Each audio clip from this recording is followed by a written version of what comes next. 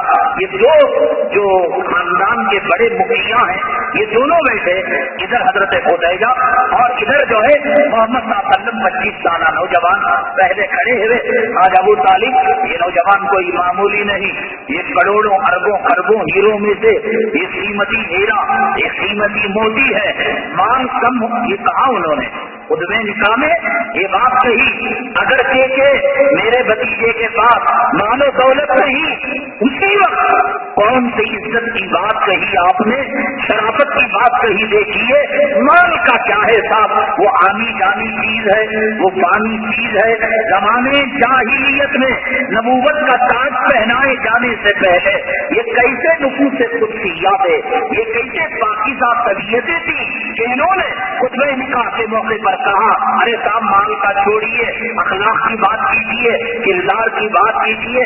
بھتیجے کو اٹھایا تعریف کی. اب اس کے بعد 2-3 منٹ کا خطبہ ہوا، بیٹھ گئے خواجہ ابو طالب. اب نمبر تھا حضرت خدیجہ رضی اللہ تعالیٰ عنہ کے نمائندے ورقہ ابن نوفل جو عالم تورات عالم انجیل تھے.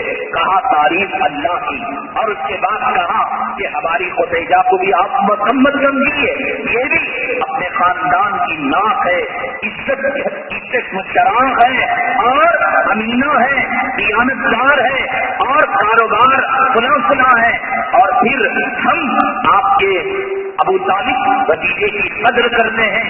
ایسا نہیں ہے کہ ہم ان کی قدر و منزلت کو جانتے نہیں، ہم ان کے مقام کو جانتے نہیں، ہم ان کے مرتبے کو جانتے نہیں. اس کے بعد ورقہ ابن نوفل نے کہا ابو طالب میں اللہ کو گواہ بنا کر کہتا ہوں کہ حضرت خدیجہ بنت خویلد کو اتنے مہر کے عوض نبوت ملنے سے پہلے بھی آقا نے عورت کو سمان دیا، عورت کی عزت کی.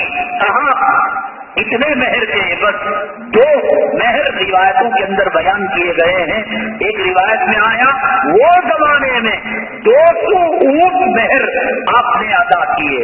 بعض روایتوں میں آتا ہے کہ آپ نے چاندی اور جو ہے سونا جس میں 200 اونٹ کو خریدا جا سکتا تھا، اتنا حضرت خدیجہ الکبریٰ رضی اللہ تعالیٰ عنہ کا مہر باندھا. ورقہ ابن نوفل نے کہا کہ میں خدیجہ بنت خویلد کو محمد ابن عبداللہ کے نکاح میں اتنے مہر کے عوض دیتا ہوں. خواجہ ابو طالب کہنے لگے ہم تمام کو منظور ہے. اتنے میں حضرت خدیجہ الکبریٰ رضی اللہ تعالیٰ عنہ کی وہ جو نفیسہ اور دیگر سہیلیاں تھی، آپ کی بچپنے کی جوانی کی دب بجانا شروع کر دیا. احکامات پہلے ذہن میں رکھیے، نہ فرضا نہ دب نہ ڈھول نہ باجا، احکامات نہیں آئے تھے. ایک اس قسم کا شادی میں دب بجایا جاتا تھا، گنگنانے لگی، مبارکبادی دینے لگی. اللہ کے حبیب پاک جناب محمد رسول اللہ صلی اللہ علیہ وسلم نے اس موقع پر ولیمہ کیا اور 2 اونٹ آپ نے اس زمانے میں 25 سال کی عمر، نبوت نہیں ملی، رسالت نہیں ملی، عورت کے گھر کا کھانا نہیں کھایا، جوڑا جہیز نہیں لیا. اس زمانے کے اندر آپ نے 200 اونٹ مہر کے طور پر دیا اور 2 اونٹ کو ذبح کر آپ نے بڑا شاندار ولیمہ کیا. اور چونکہ غربت اور افلاس کا دور تھا، حضرت محمد صلی اللہ علیہ وسلم کا گھرانہ خواجہ ابو طالب عبد المطلب، ابھی آپ بی بی آمینہ کے پیٹ میں سے والد کا انتقال ہو گیا. عبد المطلب سرپرست بنے، کفیل بنے، ابھی بچپنا کا ان کا انتقال ہو گیا.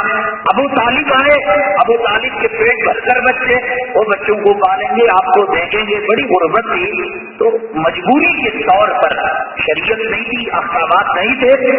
حضرت خدیجہ الکبریٰ رضی اللہ تعالیٰ عنہ کے اسی دولت قدے میں، اسی دارالامان میں